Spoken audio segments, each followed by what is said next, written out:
Assalamu alaikum урматтуу мекендештер, урматтуу ишкерлер, фермерлер.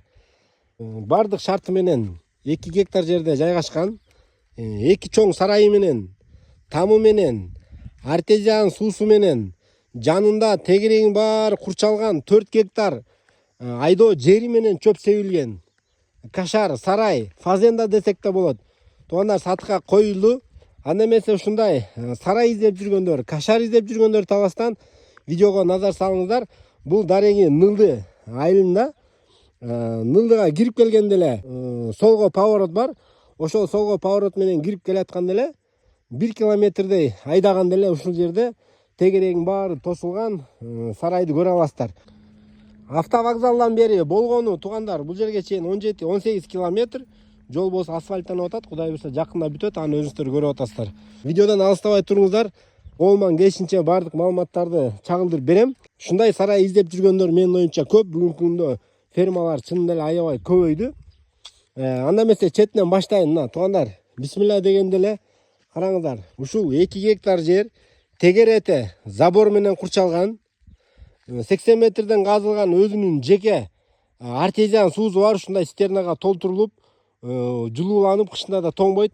Бардык сарайларга суулар кетет. Кашардын эле жанында караңыздар, 4 гектар жерди эринбестен столба зымдарды тартып курчап койгон, беде өстүрүлүп турат.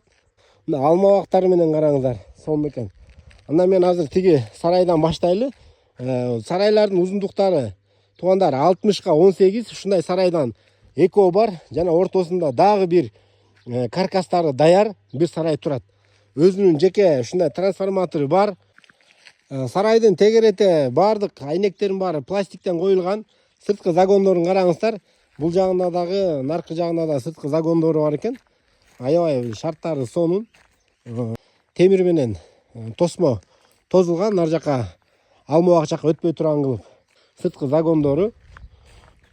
Суулардын баары ошо мен айтып аткан артезиан суусу менен келет экен. Мынакей караңыздар, бул жагында жем каналары, өзүнчө бул жакта дагы складтары менен сонун сарай экен. Бул союз убагында салынган сарайлар, потолоктордун баары мынакей утепление болгон, вытяжкалардын баары кеткен, уй бакканга, жылкы бакканга акурлары менен мынакей даяр. Ичинин салкынын караңыздар, эшик ушунчалык ысык азыр. Бул жерде мындай бир кондиционерге кирген сыяктуу ушунчалык салкынына мен таң калдым. Кийинки сарайдагы ушуга эле окшош. Анын ичин чагылдырып берип коеюн. Экинчи сарайында туугандар башынан этегине чейин дагы ушундай навес коюлган экен. Бул дагы малдарды сырткы күндүзгү байлай турган кылып, ыңгайлаштырып ушундай лист менен навес кылып жасап чыккан экен. Сарайдын ичин крышасын жаңы жапканбыз дейт. Утепление кылып койдук дейт. Бул жакта кой бакканга ыңгайлуу экен. Акурлар жок, тегиз наркы башын толкана кылып дагы пайдаланат экен. Бул сырткы загондору. Бул жагында да өзүнчө бир ворота бар экен. Но састы көрүп атасыздарбы? Мал жайганга ушул жерде 27 гектар жайыты менен экен да.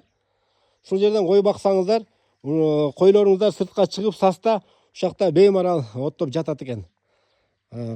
Бул үйдүн эки тарабына алма бак отургузган экен. Караңыздар. Жаңы көчөттөр. Бул жака ушундай тамчылатма кылып алма бак же болбосо малина, клубника иштетсеңиздер дагы ыңгайлуу. Мынакей чоң тамга кирип атабыз туугандар. Бул жагында малчылар үчүн дагы 2 бөлмөлүү чоң тамы кошулган. Бул жагында склаты, банясы, киргенде эле бул жерде прихожкада топкасы от менен да ток менен да жылыйт экен. Бисмилла. Үйдүн ичинде бардык суулары кошулган. Мынакей автомат кир жуугучтар иштеп жатат. Бул жерде кухня холлу, түз киргенде залы. Залын чоң караңыздар. Андан кийин сол жакта, бул жакта холл. Холлдон оң жака ата-энелердин уктоочу бөлмөсү. Кухнядан дагы оң жака дагы бир бөлмөсү бар. Мынакей. Караңыздар, үйдүн ичин баары жакшы жылыйт дейт. Азыр тиги малчылар жашаган тамды дагы тартып көргөзүп коеюн мен силерге. Бисмилла, биягында азыр киши жашабаганга бир аз чачылып турат, 2 бөлмөсү. Бул жакта печкасы менен. Склад баняларына тартып көргөзүп коеюн. Очок каназы менен туугандар. Караңыздар. Жайып отурганга летний кухнясы, очок канасы. Мынакей банясы. Бул склад экен. Бул банясы. Бул жактан дагы бир эшик бар экен сыртка чыкканга. Мына бул артына чейин тегерети, алмурут, алма баары өстүрүлгөн. Эми баарыңыздарга баасы кызык болуп калды окшойт. Баасын $120,000 сурап жатат. Өзүңүздөр дагы чалып көрүңүздөр, вариантыңыздарды айтып көрүңүздөр. Ошондой эле мисалы үчүн бөлүп эгер баасы келсе сатам дейт. Бул сарайды өзүнчө алам десеңиздер, кыскасы өзүңүздөр кандай кылып силерге акчаңыздардын шартына, вариантыңыздардын шартына жараша содалаша беребиз дейт. Өзүңүздөр анда чалып содалашып көрөсүздөр. Видео лайк басып, видеону ушундай бир сарай издеп жүргөн досторго сөзсүз түрдө жиберип коюңуздар. Мындай сарайга жетпей калып издеп жүргөндөр арманда калбасын. Видеону жыйынтыктайм.